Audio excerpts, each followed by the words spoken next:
Bonjour, c'est Maxime, bienvenue dans une cinquième vidéo de présentation de l'extension Hades pour Sensei Deck Building.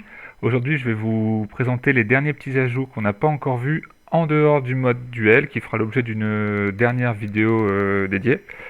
Donc là, cette vidéo va être assez courte, puisque c'est juste les quelques éléments qui n'impliquent pas forcément de nouvelles mécaniques, donc le nouveau contenu, les nouvelles cartes, qui viennent s'ajouter au jeu de base, et au mode classique notamment. Donc déjà en premier lieu, hormis tout ce qu'on a déjà vu bien sûr, notamment avec les enfers, on va avoir des nouvelles cartes dans la réserve. Donc on va avoir principalement des chevaliers d'or. Donc ceux qui sont encore en vie dans l'arc Hades vont être gratifiés d'un nouvel exemplaire de carte avec des nouveaux effets.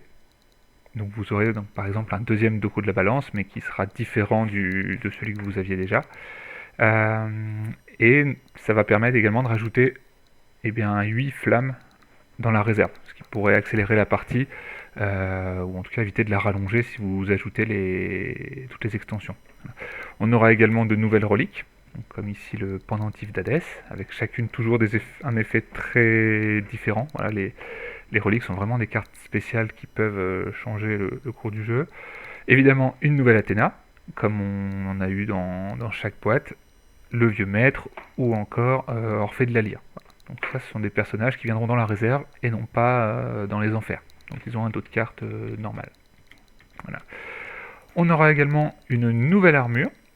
Donc chaque joueur aura sa propre armure. Alors je vais essayer de centrer un peu mieux. Chaque joueur aura sa propre armure bicolore, mais qui est cette fois or et bronze.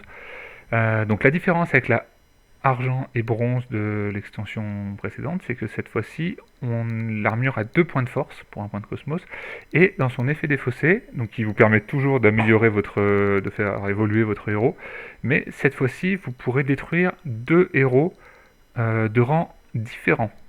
C'est-à-dire, par exemple, je peux détruire un yoga vert et un yoga argent, et l'armure me permet de récupérer un yoga de rang immédiatement supérieur à l'un des deux. Donc si j'ai détruit un vert et un argent, et ben je peux récupérer soit un bronze, soit un or. Donc ça va être beaucoup plus facile d'obtenir les héros de rang supérieur, puisqu'il n'y aura pas forcément besoin d'avoir 2 bronzes ou 2 argents pour avoir un au-dessus. Un vert suffira pour la combinaison. Voilà. Et on va évidemment avoir les versions divines pour que lorsque les héros arrivent dans l'Elysion. Je vous ai déjà présenté cette mécanique. Et donc chaque héros a sa version divine. Elles ont toutes le même effet, les 5. C'est simplement l'illustration qui change et puis évidemment le nom de la carte. Qui vous permettent de recharger tous vos sens, sachant que les sens ne peuvent normalement être utilisés qu'une fois par tour, donc ça permet de dédoubler leurs effets. Et également de réduire le coût en force de tous les personnages des enfers.